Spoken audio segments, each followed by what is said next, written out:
क्यों कहते हैं कि काशी वाराणसी जमीन पर नहीं है, शिव के त्रिशूल के ऊपर है। काशी एक यंत्र है, एक असाधारण यंत्र। मानव शरीर में जैसे नाभि का स्थान है, वैसे ही पृथ्वी पर वाराणसी का स्थान है। शिव ने साक्षात धारण कर रखा है इसे। शरीर के प्रत्येक अंग का संबंध नाभि से जुड़ा है और पृथ्वी के समस्त स्थान का संबंध भी वाराणसी से जुड़ा है। धरती पर ये एकमात्र ऐसा यंत्र है। काशी की रचना सौरमंडल की तरह की गई है। इस यंत्र का निर्माण एक ऐसे विशाल और भव्य मानव शरीर को बनाने के लिए किया गया, जिसमें भौतिकता को अपने साथ लेकर चलने की मजबूरी न हो और जो सारी आध्यात्मिक प्रक्रिया को अपने आप में संभाले। आपके अपने भीतर 114 चक्रों में से 112 आपके भौतिक शरीर में, लेकिन जब कुछ करने की बात आती है तो केवल 108 चक्रों का ही इस्तेमाल आप कर सकते हैं। इसमें एक खास तरीके से मंथन हो रहा है। ये घड़ा यानी मानव शरीर इसी मंथन से निकल कर आया है, इसलिए मानव शरीर सौरमंडल से जुड़ा हुआ है और ऐसा ही मंथन इस मानव शरीर में भी चल रहा है। सूर्य और पृथ्वी के बीच की दूरी सूर्य के व्यास से 108 गुनी है। आपके अपने भीतर 114 चक्रों में से 112 आपके भौतिक शरीर में, लेकिन जब कुछ करने की बात आती है तो केवल 108 चक्रों का ही इस्तेमाल आप कर सकते हैं। अगर आप इन 108 चक्रों को विकसित कर लेंगे तो बाकी के 4 चक्र अपने आप ही विकसित हो जाएंगे। हम उन चक्रों पर काम नहीं करते। शरीर के 108 चक्रों को सक्रिय बनाने के लिए 108 तरह की योग प्रणालियां हैं। पूरे काशी यानी बनारस शहर की रचना इसी तरह की गई थी।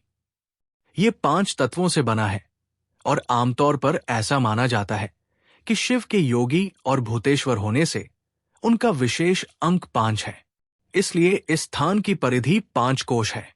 इसी तरह से उन्होंने सकेंद्रित कई सतहें बनाई। ये आपको काशी की मूलभूत ज्यामिति बनावट दिखाता है। गंगा के किनारे ये शुरू होता है और ये सकेंद्रित वृत्त परिक्रमा की व्याख्या दिखा रहे हैं। सबसे बाहरी परिक्रमा की माप 168 मील है। ये शहर इसी तरह बना है और विश्वनाथ मंदिर इसी का एक छोटा सा रूप है। असली मंदिर की बनावट ऐसी ही है।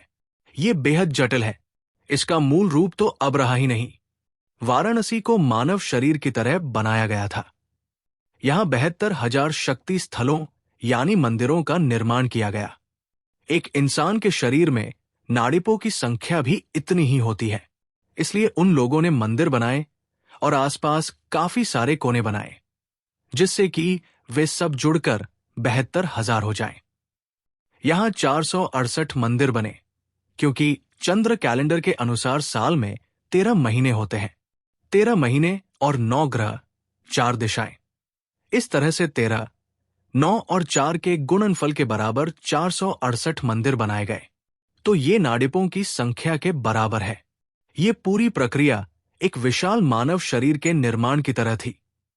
इस विशाल मानव शरीर का निर्माण ब्रह्मांड से संपर्क करने के लिए किया गया था।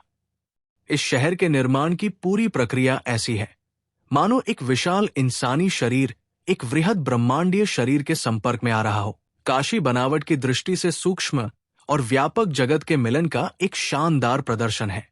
कुल मिलाकर एक शहर के रूप में एक यंत्र की रचना की गई है, रोशनी का एक दुर्ग बनाने के लिए और ब्रह्मांड की संरचना से संपर्क के लिए।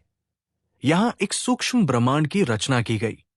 ब्रह्मांड और इस काशी रूपी सूक्ष्म ब्रह्मांड, इन दोनों चीजों को आपस में जोड़ने के लिए 468 मंदिरों की स्थापना की गई।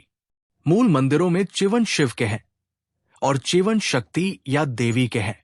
अगर मानव शरीर को भी हम देखें तो उसमें आधा हिस्सा पिंगला है और आधा हिस्सा एड़ा। दाया भाग पुरुष का है और बाया भाग नारी का। यही वजह है कि शिव को अर्धनारीश्वर के रूप में भी दर्शाया जाता है। यहां एक के बाद एक 468 मंदिरों में सप्तऋषि पूजा हुआ करती थी और इससे इतनी जबरदस्त ऊर्जा पैदा होती थी कि हर कोई इस जगह आने की इच्छा रखता था। ये जगह सिर्फ आध्यात्मिकता का ही नहीं, बल्कि संगीत, कला और शिल्प के अलावा व्यापार और शिक्षा का केंद्र भी बना। अल्बर्ट आइंस्टीन ने कहा था, पश्चिमी और आधुनिक विज्ञान भारतीय गणित के आधार के बिना एक कदम भी आगे नहीं बढ़ सकता था। ये गणित बनारस से ही आया। इस गणित का आधार यह है, जिस तरीके से इस शहर रूपी यंत्र का निर्माण किया गया वो बहुत सटीक था।